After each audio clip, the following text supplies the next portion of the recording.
Welcome to the Rochester, New Hampshire History Podcast, a monthly show that will shine a light on a piece of history that has been all but forgotten. This is the 10th installment of the Then and Now series, a continuing look at Rochester's passage through time. On Wakefield Street was the popular restaurant Luno's Steak and Sunday Shop. It was located downtown at the intersection of Summer and Wakefield Streets. Luno's eventually moved to Route 11, and today Profile Bank resides in this spot. Next to the Luno's restaurant was a grand Victorian house facing Summer Street. In the 1970s, this beautiful house was either moved or destroyed. Now the spot is used as parking for Profile Bank. Across the street from the Luno's restaurant were large, beautiful houses, but as the saying goes, the old gets torn down for the new. In the 1970s, these houses were replaced by the Rochester Fire Department. There are still some old houses in Rochester. On Portland Street is an old, large, rambling farmhouse. This picture is from the early 1900s, and this farmhouse still looks pretty much the same today. This picture was taken at the entrance of Key Baseball Field. Perhaps everyone was going to the baseball field to take in a game.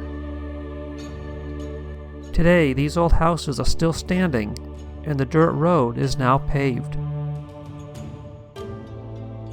At night, many would head over to Harold's Diner for an inexpensive meal or just a cup of coffee that would cost only 10 cents. The diner was located at the beginning of Wakefield Street. Today, a small parking lot is in the spot where Harold was. Here is another restaurant that is no longer around, Royals Pizza, located at the corner of Portland Street. In the 1970s and 1980s, many would claim the best pizza in town was found at Royals. At some point, Royals Pizza moved across the street from where they were in the last picture. This picture is from 1985. Even though the buildings are still standing, Royals Pizza has closed. The Haven Nutter House on North Main Street with Burger King behind it. The Nutter House was sold and moved to Guilford in 1989. Burger King is still in the same spot though. Downtown Rochester was home to Rivers Camera Shop. Their marquee sign was popular and a highly visible landmark to everyone.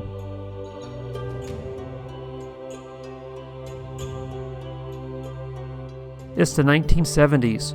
On Wakefield Street, you could get your car washed next to McDonald's restaurant. Today, you still can wash your car in the same location. In the 1970s, there was a boys' club located on Bridge Street. Today, this spot is part of the parking lot for St. Elizabeth Seton School. True Memorial Church, located on the corner of Charles Street and Liberty Street, was built in the 1880s. Sadly, it was destroyed by a fire in 1961. Today, this spot is a residential building. The Merrimack Farmers Exchange helped local farmers purchase goods for their farm. This building, located on Portland Street, was built in the 1940s. Today, Blue Seal Feeds now occupies this building. The Morrill Coal Company had a coal shed on Columbus Avenue. The coal shed was raised in the 1960s. This picture is interesting as it shows the old shed and a train. Today the coal shed is gone and the train tracks have been replaced with a paved path. Usually, when the Woolworth store is shown, we always see the front of the store. Here is a nice shot of the side of the building. The public seating on the sidewalk makes this a classic scene.